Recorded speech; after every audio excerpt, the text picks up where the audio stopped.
What we have here is the study. Well, it's sort of a study. Not a complete study, not a fully scientific, not the gold standard or anything, but it's the groundwork when it comes to reviewing what happens when it comes to the lockdowns and how much of a mortality they prevented from happening, okay? And I won't read to you all the 62 pages that this very comprehensive meta-analysis breaks down. I'm just going to give you the high points of this, and I'm sure it's been making the rounds for a minute because this came out at the end of January and a lot of places covered it, unless of course you watch the mainstream media, and even less of a cross section there is actual mainstream media consumers and people who watch this channel. So more than likely you guys have probably heard this at least alluded to, and I know I have a couple of times over. But what we have here is a Johns Hopkins study revealing that the lockdown was ineffective against wow, this you know what, I had this up because we're going to do a compare and contrast. I like to do this from time to time, see what the left wing is talking about when we have a contentious issue, something that they're having a tough time grappling with, and then we're going to take a look at the factual libertarian side of things. Okay, just a more meta driven, a little bit more of an analytical lens to view the data on, because we could run through the 62 pages. It would be boring, and this video would be 3 hours long, and I'd probably just make some dick jokes along the way. But no, I just want to see what both sides are saying, and what specifically Dr. Bruce, I'm sorry, did I say doctor? He's just merely some asshole who types words on the fucking internet, okay? He's a writer, a journalist, professor, systems modeler, computational and digital health expert, but you couldn't quite get that PhD. I bet your mom probably viciously beat you for not being able to do that. Oh, and he's an avocado eater. Is it really eating if you just stick them wholesale up your ass? And entrepreneur, not always in that order. You probably also get your fucking cats to lick whatever residue you have from the avocado off of your genitals, but whatever. No, this Johns Hopkins study, by the way, the meta-analysis, he's not even using the proper verbiage, and it was taking a look at the lockdowns and how effective they were at preventing excess mortality, how effective they were at stopping a whole swath of people from dying. Dropping those lockdowns, okay, hard and fast lockdowns, they would have prevented everything from happening. Until you just take a look at what's your basic fundamental understanding of what exactly a virus is and how it transmits, and realize that 2 weeks would have been retarded. 2 months would have been fucking retarded, okay? This shit wouldn't have fucking stopped regardless of how long the lockdowns were going to be. Especially if you're going to be locking down over a virus with, what's the survivability rate? Is it up to 99 point, the full 0.9998% yet? Is it all the way up that high? It's at least 99% for the general population. Oh, okay, cool. Sure, now we're on a variant or a sub-variant or a sub-variant or a fucking sub-sandwich variant of whatever the fuck is rolling around at this point. Yeah. Oh, it's highly transmissible. What are the symptoms? A runny nose. Is it killing anybody? Not as many as it has, but initial estimates, the initial strain was killing people. How many people? It said it was going to kill millions. How many people have died worldwide? Not 1 million. How long have we been counting deaths? A full 2 years. Oh, okay, cool.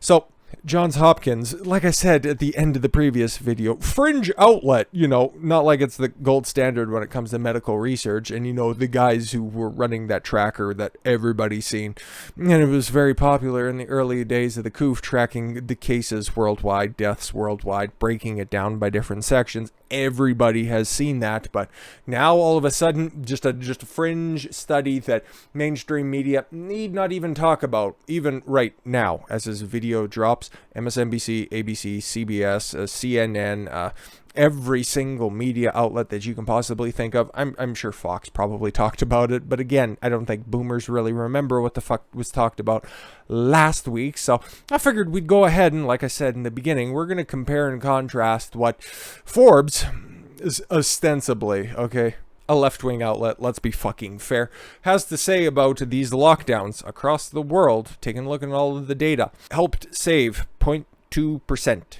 They stopped 0.2% of mortality. at the cost of what exactly? That's all it did. That's all it looked at. Okay, so it's not a complete study. Okay, I'm talking specifically about the effectiveness of lockdowns. When you take a look at how many people did it help keep alive, okay, 0.2% of people who would have died without them. Was that really the right way to go about things? How is the unfortunately less talented and thankfully less popular Bruce Lee has to say about this? But he's a senior contributor, by the way, and he loves avocados. Have you seen the so-called Johns Hopkins study? No, that's right. Let me just go ahead and poison the well for you.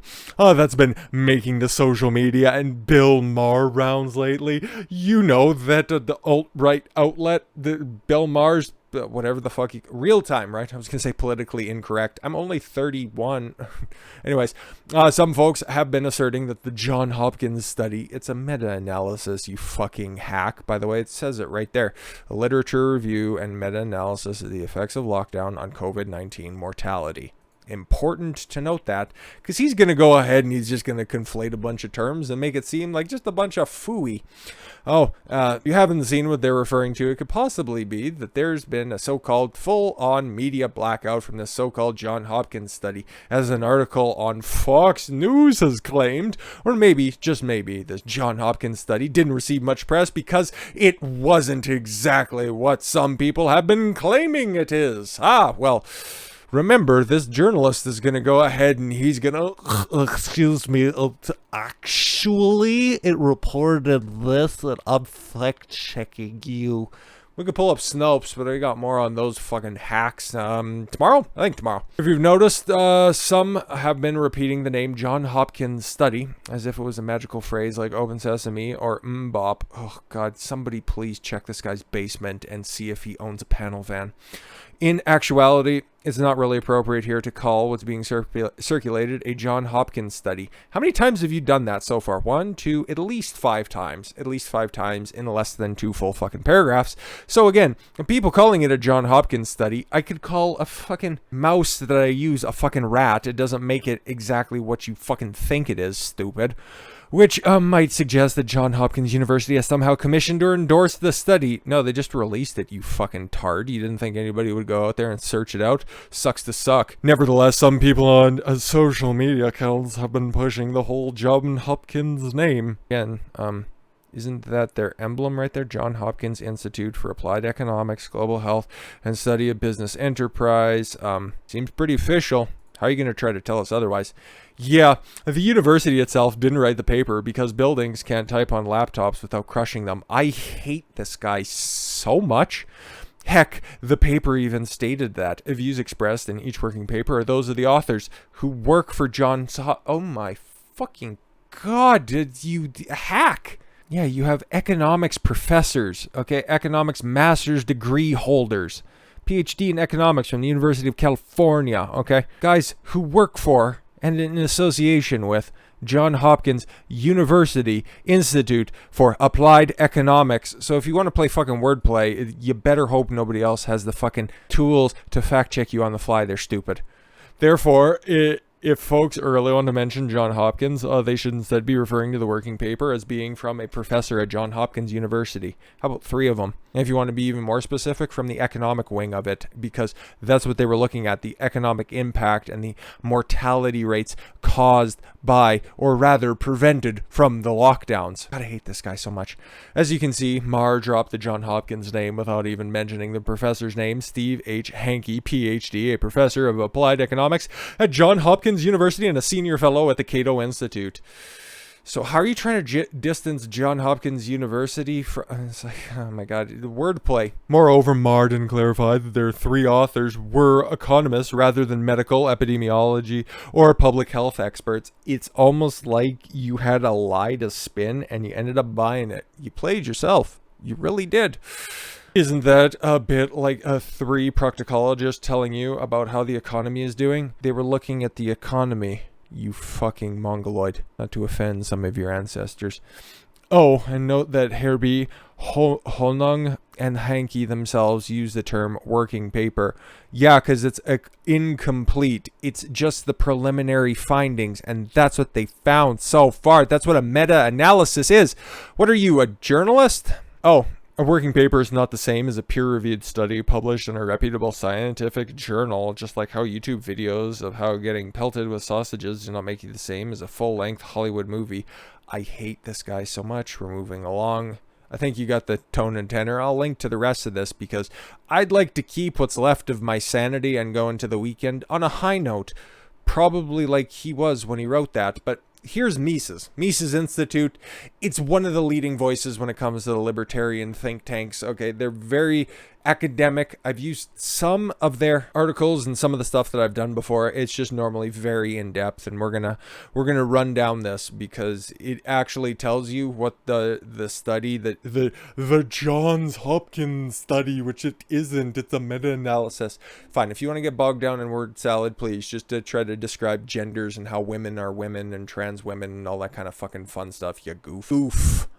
There's an F at the end of that word, not K. The lockdown only reduced mortality by 0.2%. Funny how that was left out of any of the beginning of that fucking waste of time from Forbes was. Just saying, you should have probably got to the heart of this. And if you wanted to discredit it as being it was done by economists and you just wanted to throw a bunch of roadblocks in the way first, you probably should have addressed that to begin with. I don't know, just between a couple of aspiring media figures. Lockdowns for purposes of controlling the spread of COVID have always been morally reprehensible. You can tell what direction this article is going to take. During 2020, police in American communities were actively assisting politicians in essentially confiscating the private property of business owners who refused to close down their businesses. Attila's Gym case is basically the epicenter of that. Police in Idaho arrested a mother for daring to let her children play in a playground. We also seen, I forget exactly, but it was in the GTA area, up here in Canada, by the way, because of COVID spread during the winter, by the way. They were out there sanding and sprinkling ice in order to melt skating rinks because being outside is just so terrible, and they needed to do that for public health. Because there's a lockdown, there's a pandemic going on right now.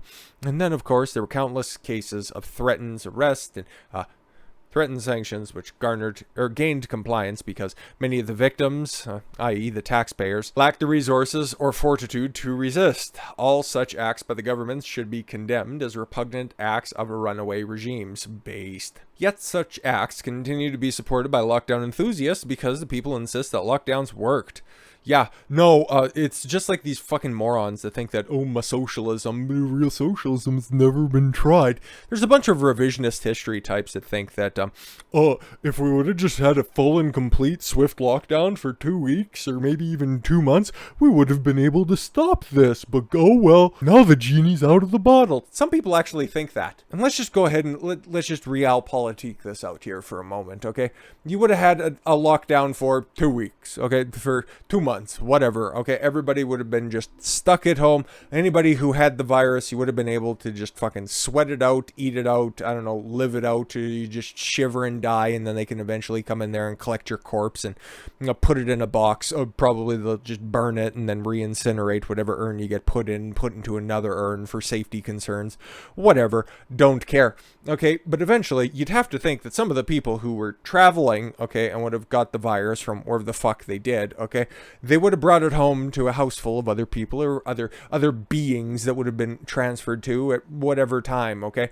So if the lockdown goes down, they're not nearly manifesting symptoms. They're not going through the proper gestation period for the virus, okay? Maybe they start to exude their symptoms 5-10 days into the lockdown, okay? They live with somebody else and they ended up catching it near the tail end of their infectious period, and then okay, cool, so they're still in lockdown for a couple more days, but then they become dangerous and they become transmissible. Okay, cool. So then you take that out into society, and yeah, no, if we would have just locked down everybody for 2 weeks, it definitely would have worked. But again, all of this stuff, this whole idea that we could have just, shot the guy with a runny nose and we would have stopped the pandemic to begin with, ain't gonna fucking happen, okay? Because what do you do with all this stuff? You don't eliminate a fucking virus. Viruses are by nature endemic, okay? They're gonna be around. You just have to fucking mitigate the consequences of them. So what do you do with that 2 weeks, 3 weeks, 2 months that you fucking lock everything down for?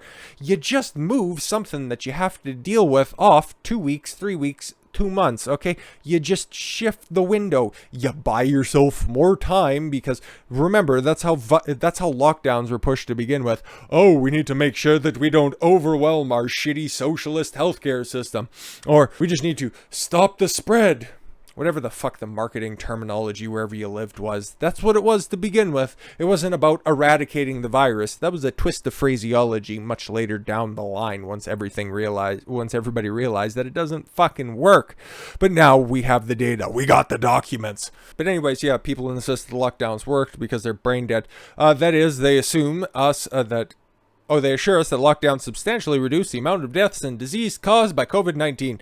Always ignored are the costs of the lockdowns themselves, costs in terms of mental health, child development, and psychiatric costs of state-imposed financial ruin, and a whole bunch of other things that we're never going to properly know, so that study, the meta-analysis, can be complete, and that the full research and everything else can be done. And it won't be able to be complete for decades. We will never truly, fully understand the impact of this, okay? Like, it's not that long ago that we started to figure out that the whole, the New Deal that was put in by FDR in order to stimulate the economy to get out of the Great Recession, ended up extending the recession by, 8 or 9 years? Good job. Government's always the most effective form of any sort of public crisis. So, any calculations of whether or not a lockdown worked tends to take into account only deaths attributed to COVID. No physically safe. No physical side effects of the lockdowns themselves are simply swept aside. Yet, even when this very limited framework is used to measure lockdowns, that is, if we accept the terms of the debate pushed by the lockdown advocates, the actual supporting evidence has never been anything more than spotty at best. A myriad of conflicting studies and reports have examined the effects of the course of business closures and stay-at-home orders. A lack of success brought by the lockdowns is even evident if we eyeball the basic data. Although lockdown advocates repeatedly insisted opening up would bring incalculable amounts of deaths to any place lacking lockdowns. See Sweden for just proof of concept of that. Oh wait, it's exactly the opposite? Oh, fuck. The fact that there is no significant difference between many of the states with long extended lockdowns and the states that abandoned lockdowns early. For example, which state has amassed more COVID deaths? Lockdown light Florida or lockdown long New Jersey? One certainly can't guess based on the stringency of lockdowns. Lockdown advocates insisted these differences would be obvious and huge. Yet, many states with large differences in lockdown policies have total deaths that differ by a few percentage points, few fractions of a few percentage points.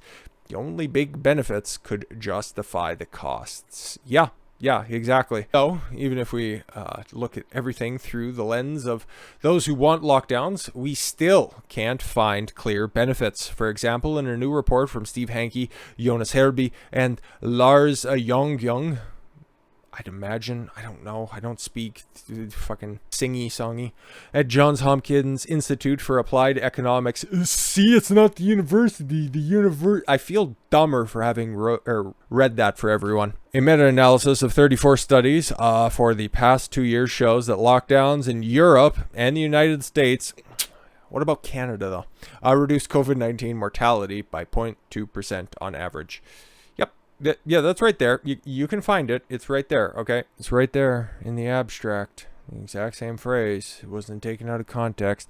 It wasn't selectively edited. SPOs were also ineffective, only reducing COVID-19 mortality rates by 2.9%. Don't want to undersell it as well. Nothing fucking worked when it come to restricting liberty and freedom. No fucking shit. It's important to keep in mind that this study of lockdown mandates, so the comparison hinges on the use of forced lockdowns rather than recommended social distancing. In other words, the authors accept the notion that it is entirely possible that the transmission of disease can be slowed when sick people stay at home and avoid interactions with others. Shit we've known for literally ever.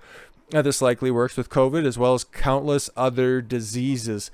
Yeah, exactly. You can really stop the spread of HIV if you stop a raw dogging people. I'm just saying, it fucking works. Moreover, people fear a disease and they are a witness. When they witness serious illness in others, they are likely to engage in less social interaction as a means of avoiding transmission. Yeah, that's kind of like a general human thing where it's like they see the person with the runny nose and the red eyes and the sneezing and the coughing. You don't immediately want to point out the fact that they have snot running from their nose and then just instinctively want to lick it up for them.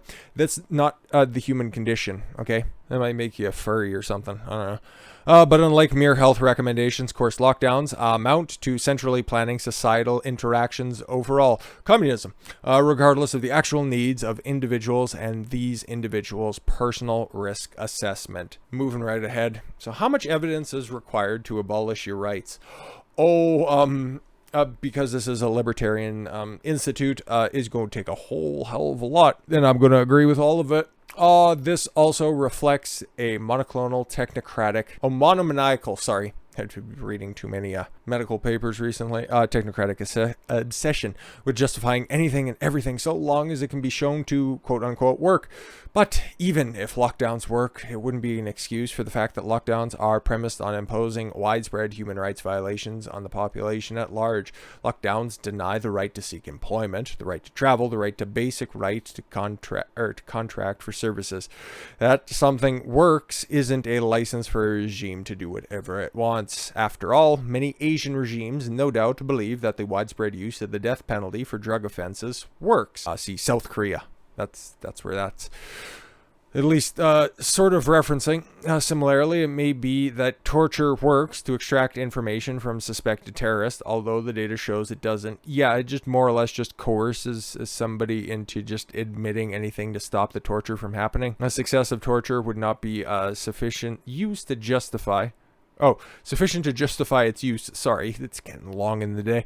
And healthy respect to human rights suggests such practices are unacceptable. Advocates of lockdowns will argue that having one's livelihood confiscated by health officials is not on the same level as execution or torture. No, just social execution and humanitarian torture. But whatever, you don't need to fill in the blanks.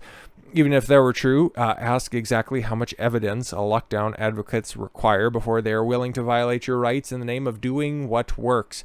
Well, we've seen what works for some smooth-brained individuals out there. You don't have to address any of it. You just need to make snarky remarks and then just have quirky little facts about yourself as an author. I like avocado, or I fuck warmed up melons, anything like that. Yep. The answer apparently is not much. In a sane society, the burden of proof always falls on those who want to increase state power. Yeah, we found that that's not necessarily so much the case. It's a beautiful idea, but we've seen it happen. But we're also seeing, at least right now, in action, people realize that, you know what, enough is enough. And we like rights more than we like this vague illusion that there's some sort of safety being offered. All we just need is just a little bit more of what's left of your rights. We didn't fully take everything away yet. Yeah, shit's starting to come up right at the roots right now. So you can only dismiss legitimate studies and legitimate science for so long before people start asking questions. And it might not be this study that changes anybody's minds, okay? It's not even a study, okay? Meta-analysis, okay? The opening stages of a full-blown study, something that we won't know for a very long time. But regardless, okay? Just think, when you had your intellectual awakening, what was that one thing that changed your mind on things, okay? For me, I'll tell you this, and I don't think I've pinpointed it back that far. I've talked about my political awakening and really realizing that everything that I'm being told is really fucked up, okay? When I first got on YouTube, when I started my personal account, it dates back to 2008 or 2009, something like that. There were some channels that I like to watch, and it's still kind of, I still have a couple. Actually, I only have one from way back in the cut from when I originally, had a whole bunch of different subscriptions that are on there. And I used to like to watch a bunch of nostalgic video game content, okay? And that stems back way longer than that anyways, but gameplay channels started to get very popular, and the comedic personalities would come out, and one of the biggest at the time was Game Grumps. Okay, I know that this makes no sense to anybody who's probably in the demographics that's watching, and definitely watching this far, but they were a duo, and they were having conversations over gameplays of old games like a Kirby or Sonic games or Mario games, whatever. They were entertaining. Both of the hosts were very funny, and they'd have good dialogue back and forth. And you know what? Hey, it was entertaining. It was a great way at the time. It was 12 to 15 minute long videos, and they'd come out a couple in a day, and it was the style at the time, right? But then after a couple months, okay, one of the hosts really started to interject their feminist loving proclivities, okay, and then they started to get a little bit more political, and then that just started to rub me the wrong way. And it's like, I don't really like the way that the cultural underpinnings are starting to go, and then starting to push the ideas of the likes of Anita Sarkeesian, and then starting to go in down that rabbit hole. And then that really started to take me on my political journey. So everything started with something seemingly innocuous, something that I liked, and then something just rubbed me the wrong way. Something just hit a little different that day. And then realizing that, okay, maybe me just being, just Don, okay, me being Don isn't the problem. Maybe it's these weirdos who see racism, sexism, and bigotry literally everywhere, and you need to call it out at all times. Maybe it's them, and we need to figure out what the fuck is going on and offer real solutions, like doing your own research, okay? I try to present both sides of the aisle, and yeah, maybe I've failed a little bit with the left wing, but that's what they're doing on this article and this research in general. They're just trying to obfuscate the facts. They don't want to have an actual dialogue. You want to see that play out in real life? Take a look into Viva Fry's live stream tomorrow of the protesters, okay, of the Ottawa protest that's going to be going on. It's going to be amazing. There's going to be a lot of people turning out there. And if he has an opportunity to talk to any of the counter protesters that might be showing up there, you'll just see the absolute vapidity of what is forcing them to be there, okay? We like the mandates. We like the mandates. That's basically everything it all comes down to. That, or other people I know might potentially have their feelings hurt and they're crying and something about the honking, whatever. They don't really have a platform. They just have a platform that they think would make them look better in other people's eyes. And that's not the way I wanted to live my life. That's not the way I choose to live my life. And that's not the way that I present the information for you guys. It's for you to make your own decisions, for you to be the best individual you can be. And I don't know, disseminating the bullshit from real life. But have a terrific weekend. Like I said, throughout this entire week, I've been watching the protests as they go on, night by night, day by day. And like I said, I encourage you to check out any of the coverage that happens tomorrow, because it's going to be a big one, guys. But with that said, thank you all very much for the gift of your time. I've been Don Consuelo. Watch the follow your gut and get after it. Take care, everyone.